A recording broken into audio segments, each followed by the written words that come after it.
Assalamualaikum Bade, selamat datang kembali di Guru Gembul Channel. Seandainya ada orang yang mengatakan bahwa orang Jawa memang suka son horeg, maka itu sebenarnya bukan sekedar stereotip atau pembingkaian, tetapi itu memang didasarkan pada data-data di lapangan. Kita misalkan menyebut saja bahwa di satu kabupaten Malang saja dan kota itu ada 1.200 pengusaha son horeg.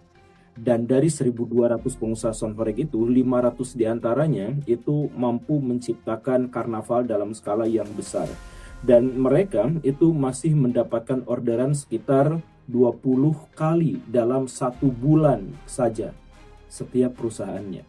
Dan kalau kita melihat secara lebih luas lagi, di Jawa Timur itu ada 13.000 pengusaha son horeg dengan berbagai kapasitas kemampuan mereka. Nah, jadi sekali lagi ya, kalau kita ada mendengar orang-orang mengatakan orang Jawa suka dengan son horeg, itu jangan tersinggung. Karena pada faktanya adalah 13.000 pengusaha son horeg itu masih dapat orderan 15-20 kali dalam 1 bulan. Dan angka yang mereka patok untuk manggil mereka itu ada di kisaran 20-50 juta rupiah.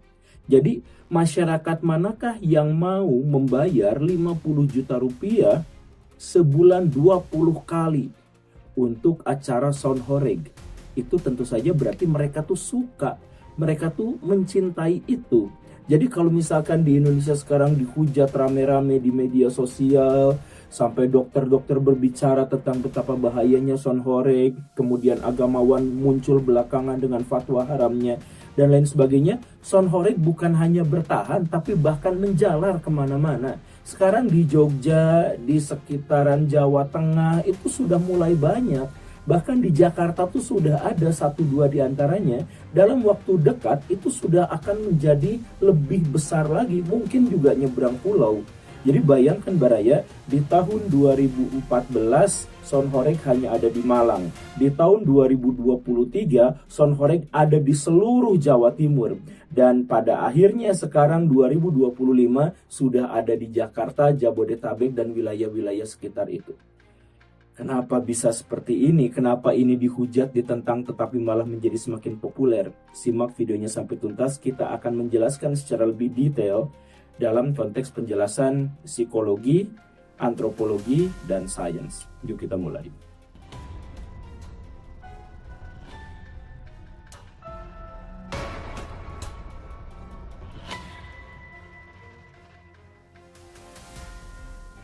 Premis pertama yang saya tawarkan kepada Baraya adalah bahwa orang Jawa itu banyak yang stres, banyak yang tertekan. Dan itulah yang menyebabkan mereka suka dengan son horeg. Apa hubungannya? Baraya harus mengingat bahwa son horeg itu menjadi sangat populer di Jawa Timur itu sejak COVID-19. Setelah itu reda, kemudian orang-orang Jawa Timur tiba-tiba begitu suka dengan suara-suara musik yang menggelegar. Nah, satu hal yang di sini yang harus dicermati adalah bahwa orang-orang yang stres, orang yang tertekan, orang yang depresi, orang yang merasa kesulitan untuk mencari penghidupan, itu adalah orang-orang yang pada akhirnya berusaha untuk mencari pelarian menggunakan suara-suara yang keras. Musik itu menenangkan jiwa, musik itu merilekskan otak, musik itu mengurangi emosi negatif dalam diri kita. Tetapi ketika negatifme dalam diri kita menjadi terlalu besar, ketika stres menjadi terlalu besar, maka musik yang dibutuhkan pun menjadi semakin besar, suaranya menjadi semakin keras, dan itu adalah khas gitu. Jadi kalau misalkan Baraya mengetahui kenapa ada orang yang suka dengan musik yang begitu kerasnya, ada kemungkinan, tidak selalu tapi ada kemungkinan bahwa orang itu mungkin sedang stres karena kesulitan untuk mendapatkan penghidupan. Jadi ketika Baraya mendengarkan musik, musik itu kan sebenarnya memblok pikiran-pikiran negatif dalam benak kita. Musik yang keras itu menciptakan semacam delusi dalam otak kita untuk bisa menerima sesuatu yang masih imajinasi dan palsu, dan mengabaikan sesuatu yang menjadi realita.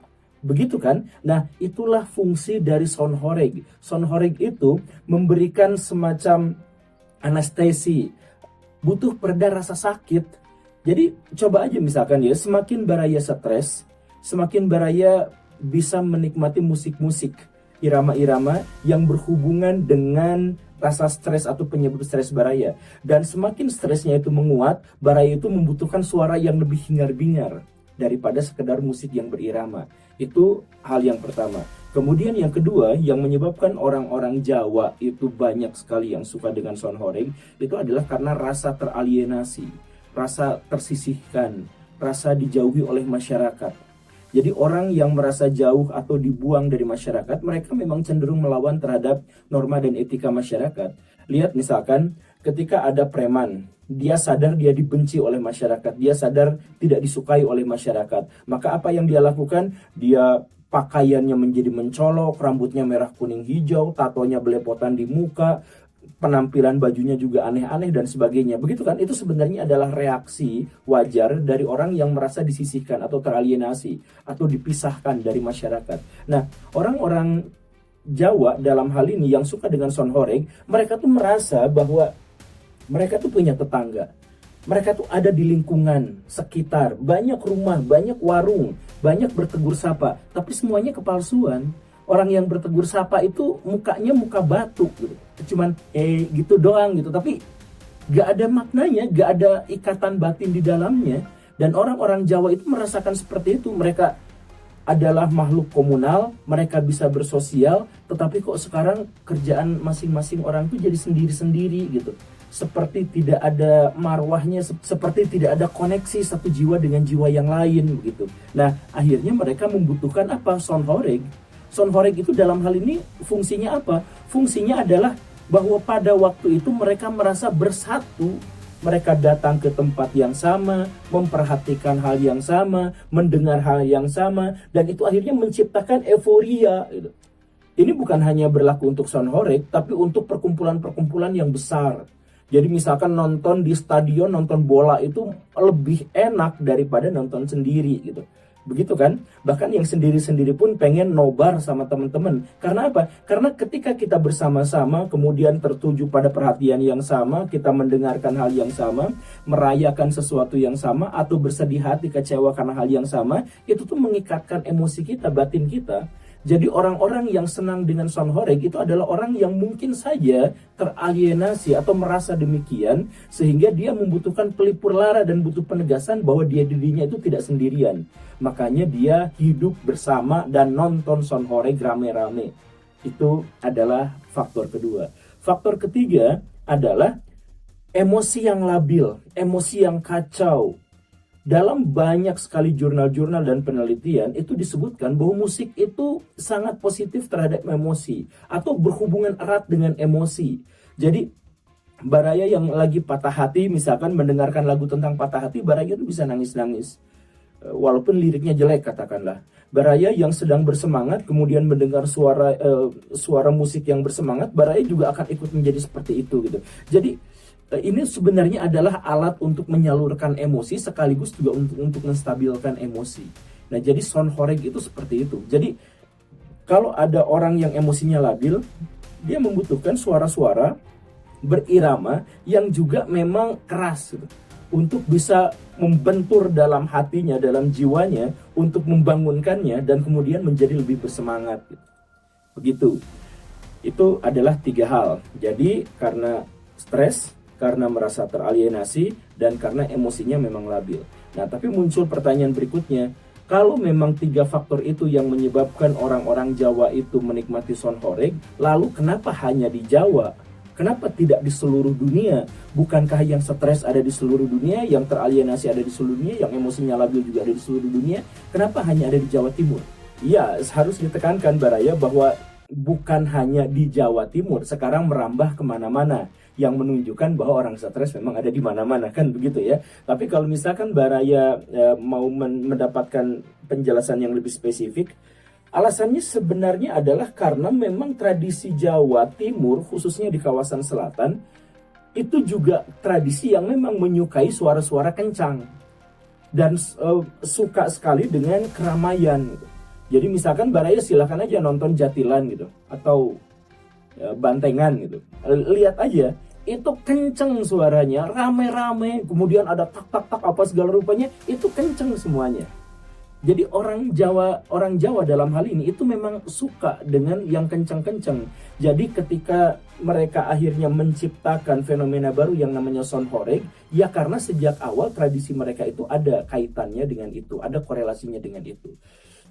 Tapi kemudian muncul lagi pertanyaan, kan sama-sama Jawa, kenapa Jawa Timur begitu sedangkan Jawa Tengah tidak seperti itu? Misalkan begitu ya. Jawabannya sebenarnya lebih ringkasnya begini Baraya. Jadi orang Jawa Tengah dan Jawa Timur itu adalah orang yang tidak seperti di Jawa Barat, Selatan gitu ya.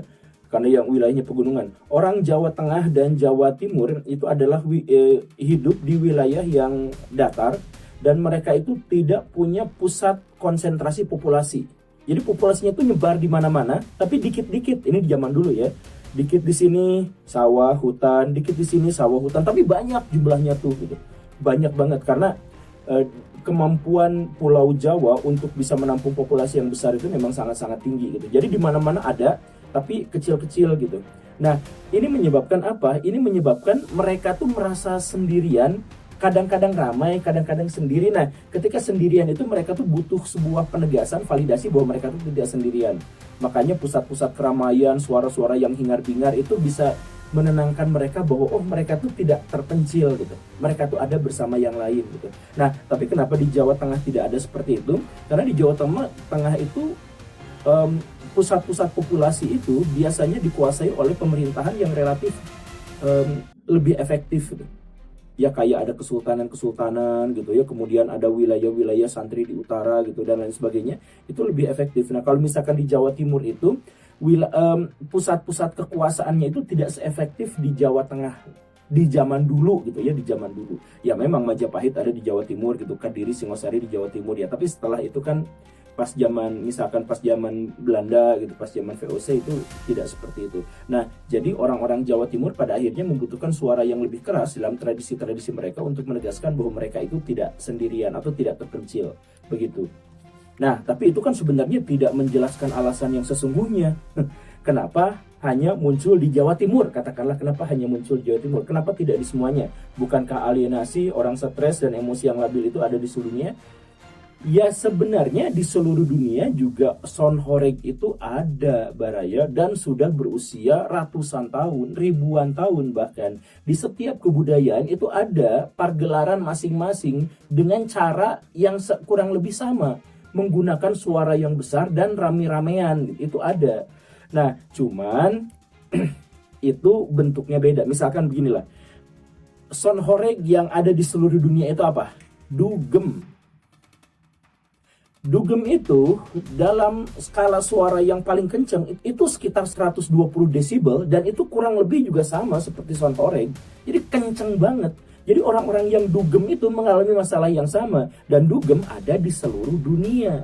Jadi bisa dibilang bahwa sound horeg itu sebenarnya adalah dugem versi lokal atau dugem itu sebenarnya adalah sound horeg versi internasional.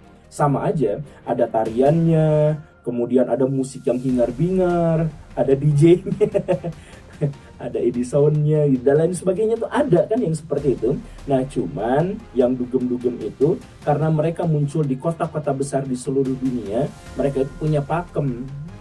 Kota itu sangat heterogen.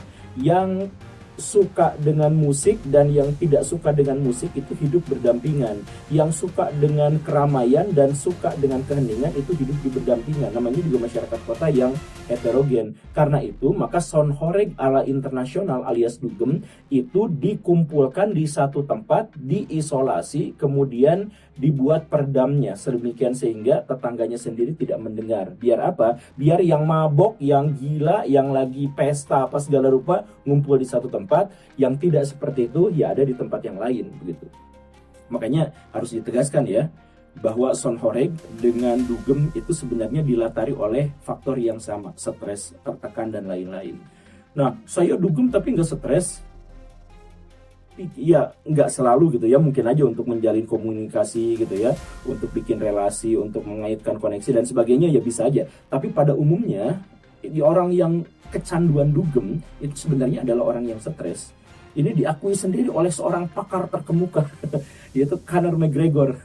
Conor McGregor itu dulu waktu masih puncak kejayaannya, ketika dia bisa ngalahin musuh dengan mudahnya itu, waktu mentalnya masih kuat, dia berkata bahwa saya nggak ikut dugem karena dugem itu hanya untuk orang yang berjiwa lemah. Dia katakan seperti itu. Ketika dia dikalahkan oleh Habib dan mengubah semua tampilannya, mengubah semua performanya sampai sekarang, dia akhirnya jadi dugem, mabok-mabokan, suka party, yang menegaskan apa? Ya jiwa yang lemah. Intinya beginilah Baraya, orang yang bersenang-senang, orang yang mencari kesenangan, artinya dia tidak senang, tidak sedang senang. Dan orang yang mencari kesenangan dengan biaya yang mahal atau dengan praktek yang ekstrim, berarti dia sedang hidup dalam penderitaan. Kan orang yang senang gak usah bersenang-senang kan? Orang yang mencari kesenangan, misalkan dugem atau sonhoreg, itu artinya dia memang tidak sedang senang. Itu rumusan sederhananya kan begitu Baraya. Nah, tapi balik lagi, sonhoreg di Jawa Timur itu sampai menggelegar dan adanya di tempat umum. Sedangkan dugem kan terbatas di lingkungan-lingkungan kecil. Kenapa bisa seperti itu?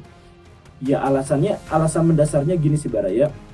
Kalau Baraya mengalami satu di antara 3 hal atau bahkan tiga-tiganya seperti yang tadi saya jelaskan, emosi yang labil, kemudian rasa teralienasi, kemudian stres tingkat tinggi dan sebagainya, maka dampaknya sebenarnya bukan sonhoreg atau dugem.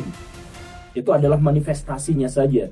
Akibat dari setiga hal itu adalah hilang atau berkurangnya empati. Empati itu adalah rasa merasakan penderitaan orang lain atau kemampuan untuk merasakan perasaan positif orang lain. Itu empati. Jadi kalau misalkan Baraya raktir teman, kemudian si temannya itu seneng banget dan Baraya tiba-tiba ikut seneng kan? Nah itu empati. Baraya ngelihat ada fakir miskin yang hidup kesulitan dan Baraya pun asal ngerasain itu. Nah itu empati. Empati itu adalah anugerah Tuhan kepada manusia agar manusia itu bisa bersosialisasi dengan kawannya dengan baik. Begitu empati itu. Nah, tetapi empati itu akan turun drastis atau bahkan hilang sama sekali karena beberapa faktor. Ada faktor genetis, ada faktor apa, tapi yang digarisbawahi di sini adalah stres. Ada beberapa penelitian yang menjelaskan, saya menemukan ada 2 atau 3 jurnal, nanti ditampilkan.